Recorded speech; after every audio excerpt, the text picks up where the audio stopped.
મિત્રો આજે આપણે શીખીશું ભૂગોળનો પાઠ 6 દૂરસંચાર। એમાં પહેલા આ કોષ્ટક જરૂર છે, યાદ રાખજો કે સંચારના સાધનો, તો કે સંચારના બે સાધનો છે। પહેલું છે વ્યક્તિગત સંચાર તંત્ર અને બીજું છે સમૂહ સંચાર તંત્ર। વ્યક્તિગત સંચાર તંત્રમાં telephone, cellphone, fax, internet, email, ટપાલ સેવા, આંગળીયા કુરિયર સેવા વગેરે આવે।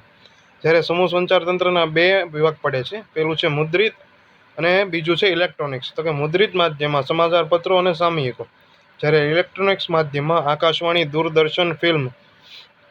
હવે એનો સ્વાધ્યાય જોઈએ। વિભાગ એ છે નીચેના પ્રશ્નો માટે આપેલા વિકલ્પોમાંથી સાચો વિકલ્પ પસંદ કરી ઉત્તર આપો। આ પહેલો સવાલ છે, નીચેનામાંથી કયું સમૂહ દૂરસંચાર તંત્રનું ઇલેક્ટ્રોનિક્સ માધ્યમ છે? નીચેનામાંથી કયું સમૂહ દૂરસંચાર તંત્રનું ઇલેક્ટ્રોનિક્સ માધ્યમ છે? તો જવાબ આવે ટેલિવિઝન। ત્યારબાદ બીજો સવાલ છે, ભારતમાં રેડિયોનું પ્રથમ પ્રસારણ ક્યારે થયું? યાદ રાખજો મિત્રો, ભારતમાં રેડિયોનું પ્રથમ પ્રસારણ ક્યારે થયું? તો જવાબ આવે 1923। ત્યારબાદ ત્રીજો સવાલ છે, ભારતમાં પ્રથમ બોલતી શ્વેત શ્યામ હિન્દી ફિલ્મ કઈ હતી? તો જવાબ આવે આલમ આરા। ત્યારબાદ ચોથો સવાલ છે, ભારતે આર્યભટ્ટ ઉપગ્રહ ક્યારે પ્રક્ષેપિત કર્યો? તો જવાબ આવે 1975। ત્યારબાદ વિભાગ બી આવે છે, નીચેના પ્રશ્નોના ઉત્તર 1-2 વાક્યમાં આપો। તેમાં પહેલો સવાલ છે, ભારતમાં આધુનિક પ્રકારની ટેલિફોન સેવાઓના વિકાસમાં કોનો ફાળો છે? તો કે ભારતમાં આધુનિક પ્રકારની ટેલિફોન સેવાઓના વિકાસમાં સામ પિત્રોડાનો ફાળો છે। ત્યારબાદ બીજો સવાલ છે, ભારતમાં ટેલિવિઝનનું પ્રથમ પ્રસારણ ક્યાં અને ક્યારે થયું? તો કે ભારતમાં ટેલિવિઝનનું પ્રથમ પ્રસારણ દિલ્હી ખાતે 15 સપ્ટેમ્બર 1959ના રોજ કરવામાં આવ્યું। ત્યારબાદ ત્રીજો સવાલ છે, ભારતનો પ્રથમ ઉપગ્રહ કયો હતો? તો કે ભારતનો પ્રથમ ઉપગ્રહ આર્યભટ્ટ હતો। ચોથો સવાલ છે, અદ્યતન કમ્પ્યુટરના પિતા તરીકે કોણ ઓળખાય છે? તો કે ચાર્લ્સ બેબેજને અદ્યતન કમ્પ્યુટરના પિતા તરીકે ઓળખવામાં આવે છે। ત્યારબાદ વિભાગ સી આવે છે, નીચેના પ્રશ્નોના સંક્ષિપ્તમાં ઉત્તર આપો। પહેલો સવાલ છે, સંચાર એટલે શું? તેના સાધનો જણાવો। તો કે એક સ્થળેથી બીજા સ્થળે માહિતી અથવા સંદેશો મોકલવા કે પ્રાપ્ત કરવાની વ્યવસ્થાને સંચાર તંત્ર કહેવાય છે। દાખલા તરીકે પોસ્ટ, ટેલિફોન, તાર, ફેક્સ, ઇન્ટરનેટ, ટીવી, ઉપગ્રહ વગેરે સંચાર સેવાના મુખ્ય સાધનો છે। ત્યારબાદ બીજો સવાલ છે, વ્યક્તિગત સંચાર તંત્રના સાધનો જણાવો। તો કે telephone, cellphone, fax, internet, email, ટપાલ સેવા, આંગળીયા કુરિયર સેવા વગેરે સંચાર તંત્રના વ્યક્તિગત સંચાર તંત્રના સાધનો છે। આ સાધનો દ્વારા વ્યક્તિ વિશ્વના કોઈપણ સ્થળે માહિતી એટલે કે સંદેશો મોકલી શકે છે અને કોઈપણ સ્થળેથી માહિતી એટલે કે સંદેશો મેળવી શકે છે, મોકલી પણ શકે અને મેળવી પણ શકે। ત્યારબાદ ત્રીજો સવાલ છે, બીએસએનએલ દ્વારા કઈ કઈ સેવાઓ પૂરી પાડવામાં આવે છે? તો કે બીએસએનએલ એટલે કે ભારત સંચાર નિગમ લિમિટેડ ટેલિકોમ સાથે જોડાયેલી સેવા છે। આ સેવાને કારણે વ્યક્તિ સમગ્ર વિશ્વ સાથે પ્રત્યેક ક્ષણે પોતાનો સંપર્ક જાળવી શકે છે। સ્માર્ટ સેલફોનની મદદથી ઇન્ટરનેટના માધ્યમ દ્વારા વ્યક્તિ અનેક ક્ષેત્રોની માહિતીનું આદાન પ્રદાન ખૂબ જ ઝડપી અને અસરકારક રીતે કરી શકે છે। ત્યારબાદ વિભાગ ડી આવે છે, નીચેના પ્રશ્નોના મુદ્દાસર જવાબ આપો।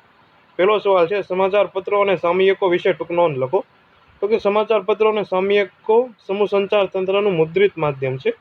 તો પહેલા જોઈએ સમાચાર પત્ર। તો કે વિશ્વનું પ્રથમ મુદ્રિત સમાચાર પત્ર, યાદ રાખજો મિત્રો, વિશ્વનું પ્રથમ મુદ્રિત સમાચાર પત્ર 1972માં મોર્નિંગ પોસ્ટ પ્રકાશિત થયું। ભારતમાં પ્રથમ સમાચાર પત્ર 1780માં બંગાળ ગેઝેટ પ્રકાશિત થયું, જેના પ્રકાશક અંગ્રેજ જેમ્સ ઓગસ્ટે હિકીજાય હતા। ભારતમાં 70,000થી વધારે દૈનિક સમાચાર પત્રો હિન્દી, અંગ્રેજી કે અન્ય બીજી પ્રાદેશિક ભાષામાં પ્રકાશિત થાય છે। લગભગ 10 કરોડથી વધારે નકલ વેચાય છે અને વચાય છે। 960થી વધારે ઉપગ્રહ ચેનલ કાર્યરત છે, તેમાંથી 80 ચેનલો માત્ર જુદા જુદા પ્રકારના સમાચાર પ્રસારણ કરે છે। 1819માં સૌપ્રથમ ભારતીય ભાષામાં સમાચાર પત્ર બંગાળી ભાષામાં શરૂ થયું હતું અને તેનું નામ સંવાદ કૌમુદી હતું। અર્થ સંવાદ કૌમુદી એટલે કે બુદ્ધિનો ચાંદ, અને પ્રકાશક રાજા રામમોહન રાય હતા। વર્તમાન સમયમાં ગુજરાતી ભાષામાં ગુજરાત સમાચાર, દિવ્ય ભાસ્કર, સૌરાષ્ટ્ર સમાચાર, સંદેશ સંભાવ, મુંબઈ સમાચાર, કચ્છ મિત્ર, જન્મભૂમિ, જય હિન્દ વગેરે સમાચાર પત્રો પ્રકાશિત થાય છે।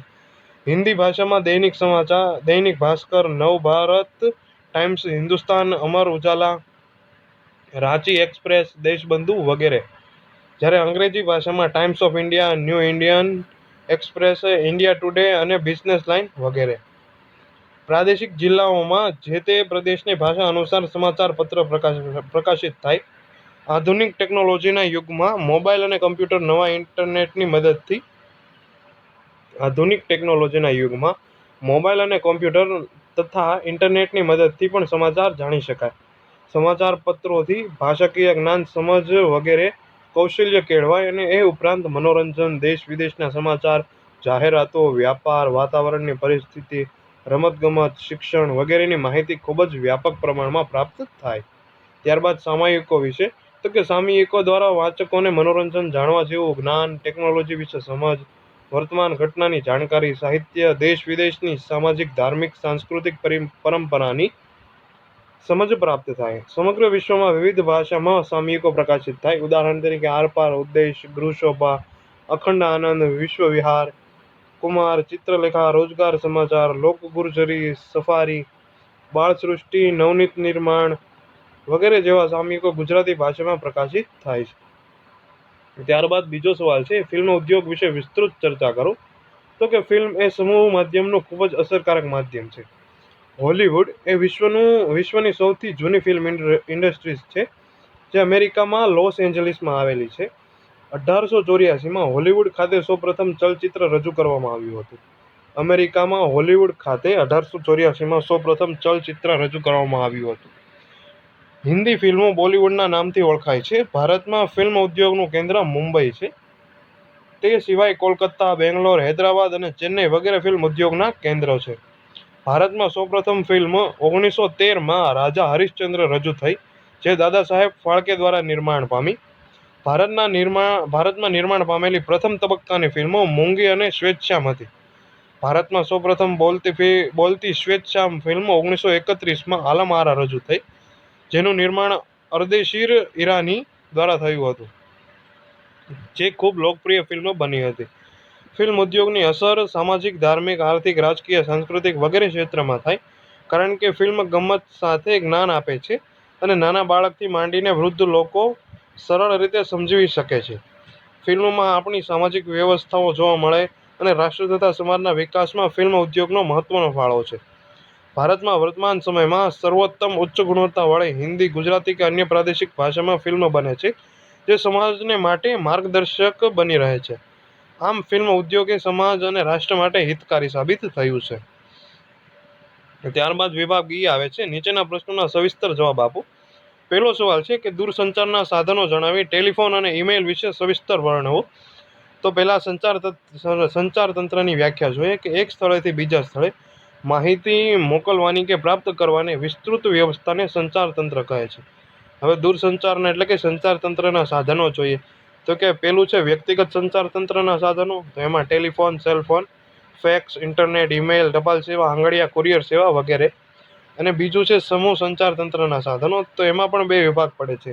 પેલું છે મુદ્રિત માધ્યમ અને બીજું છે ઇલેક્ટ્રોનિક્સ માધ્યમ. તો મુદ્રિત માધ્યમોમાં સમાચાર પત્રો અને સામયિકો, જ્યારે ઇલેક્ટ્રોનિક્સ માધ્યમમાં આકાશવાણી, દૂરદર્શન, ફિલ્મ. ઉપર જણાવેલ સંચારના સાધનોમાંથી ટેલિફોન અને ઈમેલની માહિતી આપણે વિસ્તૃત જોઈએ. ટેલિફોનમાં જોઈએ કે યુએસએના શહેરીકરણમાં ટેલિફોન એક મહત્વનું પરિબળ સાબિત થયું. તેના માધ્યમથી કંપનીઓના મુખ્યાલયો સાથે કાર્યનું જોડાણ સંભવ થઈ શક્યું અને સંપર્ક સુવિધા વધી. પ્રતિસ્પર્ધા વધતા ટેલિફોન કંપનીઓએ પોતાની સેવાને સારી બનાવવા માટે તાંબાના તારને બદલે ઓપ્ટિકલ ફાઇબર અને સેટેલાઇટનો ઉપયોગ શરૂ કર્યો.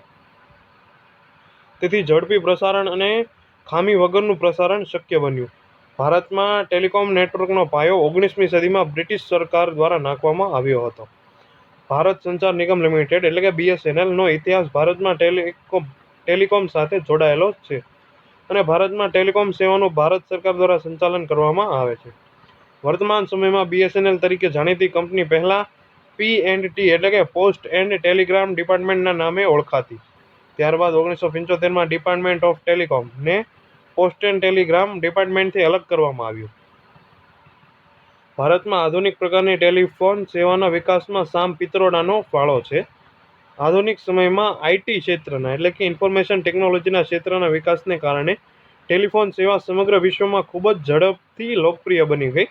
કારણ કે આ સેવાને કારણે વ્યક્તિ સમગ્ર વિશ્વ સાથે પ્રત્યક્ષ અને પોતાનો સંપર્ક જાળવી શકે છે અને સ્માર્ટ ટેલિફોનની મદદથી ઇન્ટરનેટના માધ્યમથી દૂરસંચાર ખૂબ જ સરળ બન્યું છે. ત્યારબાદ ઈમેલની ટૂંક નોંધ જોઈએ કે ઈમેલની વ્યાખ્યા કે ઇન્ટરનેટ દ્વારા કોમ્પ્યુટરની મદદથી તૈયાર કરેલો સંદેશો આપલે કરવાની પ્રક્રિયાને ઈમેલ કહેવામાં આવે છે. ઈમેલ એ ઇન્ટરનેટની મદદથી થતી સંદેશાવ્યવહાર પ્રણાલી છે. તે કાગળ વગરની ટપાલ સેવા છે. Gmail, Yahoo, Hotmail, India times વગેરે ઈમેલની સેવા પૂરી પાડે છે. જે તે કંપનીના બ્રાઉઝર પર જઈને તેમાં સાઇન અપ થઈને ઈમેલ એડ્રેસ મેળવવામાં આવે છે.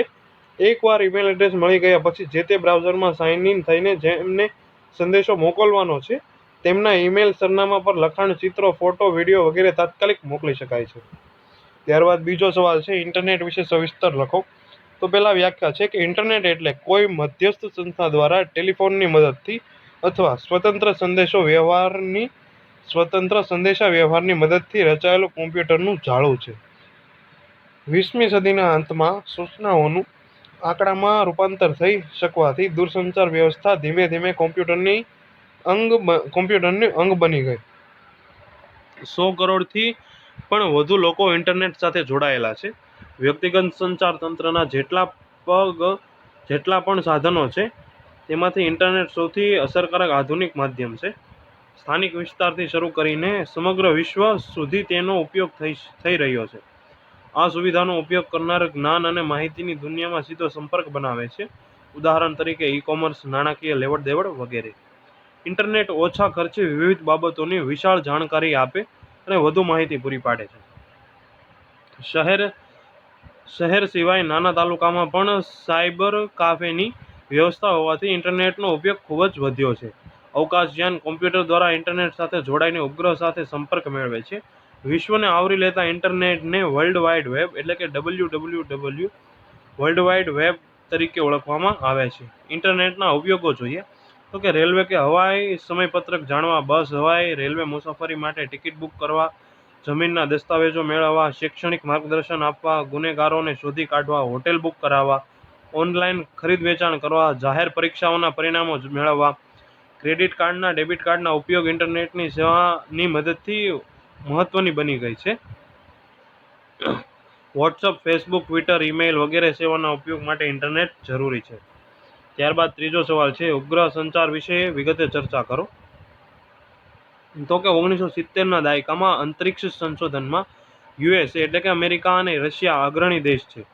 અંતરિક્ષ પર છોડવામાં આવેલો પહેલો ઉપગ્રહ સ્પુટનિક 1 અને જે રશિયાએ 1957માં છોડ્યો હતો. યાદ રાખજો મિત્રો, અંતરિક્ષ પર છોડવામાં આવેલો પહેલો ઉપગ્રહ સ્પુટનિક 1 હતો જે રશિયાએ 1957માં છોડ્યો હતો. અંતરિક્ષ વિજ્ઞાનના ક્ષેત્રમાં અમેરિકા અને રશિયા વચ્ચે સ્પર્ધા થતા નવી શોધની નવીન વૈજ્ઞાનિક તથ્ય સામે આવ્યા અને સંચાર ક્ષેત્રમાં એક નવા યુગનો પ્રારંભ થયો.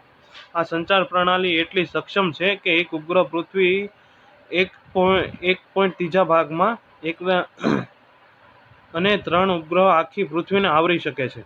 ઉપગ્રહ માટે થતો ખર્ચ અને સમય અંતરના સંદર્ભમાં સમાન રહે છે. એટલે કે ઉપગ્રહના માધ્યમથી સંદેશો મોકલવાનો ખર્ચ 500 કિલોમીટરથી 5000 કિલોમીટર સમાન રહે છે. એટલે કે 500 કિલોમીટર મોકલો તો પણ ખર્ચ સમાન રહે અને 5000 કિલોમીટર ઉપગ્રહ મોકલો તો પણ ખર્ચ અને સમય સમાન રહે છે. ઉપગ્રહ સંચાર ક્ષેત્રના વિકાસમાં ભારતે એટલી સિદ્ધિ હાંસલ કરી છે કે જુદા જુદા હેતુ માટે છોડવામાં આવેલા ઉપગ્રહ વિવિધ ઊંચાઈએ કાર્ય કરી રહ્યા છે. જેમ કે પ્રથમ ભારતીય સંચાર ઉપગ્રહ આર્યભટ્ટ 1975માં પ્રક્ષેપિત કરવામાં આવ્યો હતો, જે રશિયાની મદદથી પૂર્વ સોવિયત સંઘ દ્વારા કરવામાં આવ્યો હતો. ત્યારબાદ 1979 અને 1981માં ભાસ્કર 1 અને ભાસ્કર 2 અંતરિક્ષમાં તરતા મૂકવામાં આવ્યા, જે રશિયાની મદદથી મૂકવામાં આવ્યા હતા. ત્યારબાદ ભારતે પોતાના રોકેટથી આંધ્રપ્રદેશના કિનારા પર શ્રી હરિકોટા પરથી રોહિણી 1, રોહિણી 2 અને રોહિણી 3 છોડ્યા હતા. 1981માં ભારતે દક્ષિણ અમેરિકાના ફ્રેન્ચ ગુયાનાના ખાતેથી એપલ નામના ઉપગ્રહને અંતરિક્ષમાં છોડ્યો. 1982માં અને 1992માં 4 ઉપગ્રહો એટલે કે insect 1A, insect 1B, insect 1D અને ઇન્સેક્ટ 2A છોડ્યા હતા. ઉપગ્રહ સેવાના ફાયદા તો કે મોસમની સ્થિતિ તથા કોઈ આપત્તિની આગાહી કરી શકાય, કુદરતી સંપત્તિઓ વિશે માહિતી મેળવી શકાય, ERTS દ્વારા પૃથ્વીના જુદા જુદા વિસ્તારો ચિત્રો પ્રાપ્ત કરી શકાય, નકશા નિર્માણમાં ઉપયોગી સેવા છે, પ્રદૂષણનું અનુમાન તથા વિશાળ બાંધકામ માટે માહિતી મેળવી શકાય. આમ ઉપગ્રહ સંચાર સેવાના ઘણા બધા બીજા ફાયદાઓ છે જે દેશ માટે ખૂબ ઉપયોગી છે. ત્યારબાદ ચોથો સવાલ છે, કમ્પ્યુટરના ઉપયોગો જણાવો. તો કે કોમ્પ્યુટરની વ્યાખ્યા જોઈએ કે માહિતીના આદાન પ્રદાન માટે થતા ઇલેક્ટ્રોનિક સાધનનો ઉપયોગ એટલે કોમ્પ્યુટર. કોમ્પ્યુટરના ઉપયોગો: કોઈપણ ઓફિસ કર્મચારીઓની હાજરી, પગારની ગણતરી, ઓનલાઈન પગાર, એકાઉન્ટના હિસાબો અને બીજા દસ્તાવેજોની જાળવણી માટે કોમ્પ્યુટર ઉપયોગી છે. ઔદ્યોગિક ક્ષેત્રમાં કાચા માલની ખરીદી, તૈયાર માલનો સ્ટોક, નાણાકીય લેવડ-દેવડ વગેરે માટે કોમ્પ્યુટર ઉપયોગી છે. આ ઉપરાંત રેલવે, હવાઈ કે બસની ટિકિટ માટે, હોટલ કે હોસ્પિટલમાં પણ કોમ્પ્યુટર ઉપયોગી છે. કોમ્પ્યુટરને ઇન્ટરનેટ સાથે જોડીને ઈમેલ, ઈ-કોમર્સ, ઓનલાઈન ખરીદ વેચાણ વગેરે કાર્ય થઈ શકે. અવકાશયાન દ્વારા કોઈ પણ ઉપગ્રહ છોડવા તથા તે કયા ઉપગ્રહ પર ઉતરશે અને ઉતરતા પહેલા તે અવકાશમાં કયા માર્ગે મુસાફરી કરશે, તે ઉપગ્રહ કયા ગ્રહ પર કયા સ્થળે ઉતરશે અને પૃથ્વી પર પરત કેવી રીતે આવશે, આ બધી બાબતની ચોક્કસ ગણતરી પૃથ્વી પર કંટ્રોલ સ્ટેશનના કોમ્પ્યુટરની મદદથી કરી શકાય. ગુનાહિત પ્રવૃત્તિ ડામવા, ફિંગરપ્રિન્ટ, ગુનેગારોની અગાઉની માહિતી મેળવવા, સીસીટીવી કેમેરા અને મોબાઈલનું લોકેશન જાણવા કોમ્પ્યુટરનો ઉપયોગ થાય છે. આ ઉપરાંત વીમાધારકોની માહિતી, ઓનલાઈન શિક્ષણ, જાહેર પરીક્ષાના પરિણામો, વિવિધ પ્રકારના હિસાબો તૈયાર કરવા કોમ્પ્યુટરનો ઉપયોગ થાય છે. ત્યારબાદ પાંચમો સવાલ છે, ટેલિવિઝન વિશે સવિસ્તર નોંધ લખો. તો દૂરદર્શન ટીવી દ્રશ્ય અને શ્રાવ્ય તથા ચિત્ર સ્વરૂપનું માધ્યમ એટલે દૂરદર્શન. ધ્વનિ સંગ્રહ, દ્રશ્ય કે ચિત્રનું વિદ્યુત ચુંબકીય તરંગો દ્વારા સંચારણ અને અભિગ્રહણ કરતી પ્રયુક્તિ એટલે દૂરદર્શન. વિશ્વમાં સૌપ્રથમ ટીવી પ્રસારણ 1936માં, યાદ રાખજો મિત્રો, વિશ્વમાં સૌપ્રથમ ટીવી પ્રસારણ 1936માં ઇંગ્લેન્ડ એટલે કે યુકેમાં BBC બ્રિટિશ બ્રોડકાસ્ટિંગ કોર્પોરેશન દ્વારા થયું. અમેરિકામાં NBC એટલે કે નેશનલ બ્રોડકાસ્ટિંગ કંપનીએ 1937માં ન્યૂયોર્કમાંથી પ્રસારણ શરૂ કર્યું. 1960 સુધીમાં અમેરિકાના 90% કુટુંબોને દૂરદર્શન પ્રાપ્ત થયું. 20મી સદીના 7મા દાયકાના અંત સુધીમાં જાપાન, ઓસ્ટ્રેલિયા, સ્વીડન, ફ્રાન્સ વગેરે દેશમાં પ્રચાર અને પ્રસાર થયો. ભારતમાં દૂરદર્શનનું પ્રથમ પ્રસારણ 15 ઓગસ્ટ 1959માં દિલ્હી ખાતે કરવામાં આવ્યું હતું. ત્યારે દૂરદર્શન માત્ર દિલ્હીમાં જોઈ શકતું હતું. દૂરદર્શનના નિયમિત કાર્યક્રમની શરૂઆત 1965માં થઈ અને રેડિયોની તુલનામાં દૂરદર્શનનો વિકાસ શરૂઆતમાં ધીમો હતો, કારણ કે ત્યારે ઇલેક્ટ્રોનિક્સ સાધનની કિંમત વધારે હતી, એટલે કે મોંઘા હતા.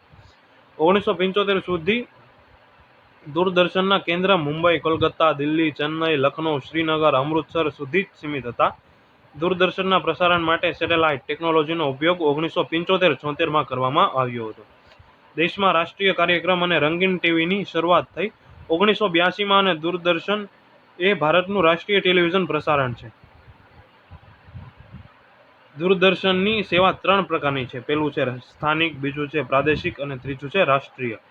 માહિતી, મનોરંજન અને શિક્ષણ આપતા સમૂહ માધ્યમ તરીકે દૂરદર્શન આધુનિક સમયનું સૌથી વધુ વ્યાપક, ઝડપી અને પ્રભાવી સમૂહ માધ્યમ છે. પ્રજાસત્તાક દિવસ, સ્વતંત્ર દિવસની ઉજવણી, યુદ્ધ, ચૂંટણીના પરિણામો, રમતગમત, કુદરતી આફતો, અકસ્માતો વગેરે જેવી માહિતીઓ ટેલિવિઝન દ્વારા જીવંત પ્રસારણ જોઈ શકાય. તેમજ જાહેરાતો પણ દૂરદર્શનના માધ્યમથી જોઈ શકાય છે. તો આ સાથે મિત્રો આપણો ભૂગોળનો પાઠ 6 દૂરસંચાર અહીં પૂરો થાય છે. જો તમને મારી આ ચેનલ ગમી હોય તો લાઈક કરો, શેર કરો અને સબસ્ક્રાઈબ કરો અને વધુમાં વધુ તમારા મિત્રોને શેર કરો. જો તમને કાંઈ પણ પ્રશ્ન હોય મને મારા ઇન્સ્ટાગ્રામ પર મેસેજ કરો અને જો તમારા સ્વાધ્યાયની PDF જોતી હોય તો તમે નીચે ડિસ્ક્રિપ્શન બોક્સમાં લિંક આપેલી છે, ત્યાંથી તમે ડાઉનલોડ કરી શકો છો.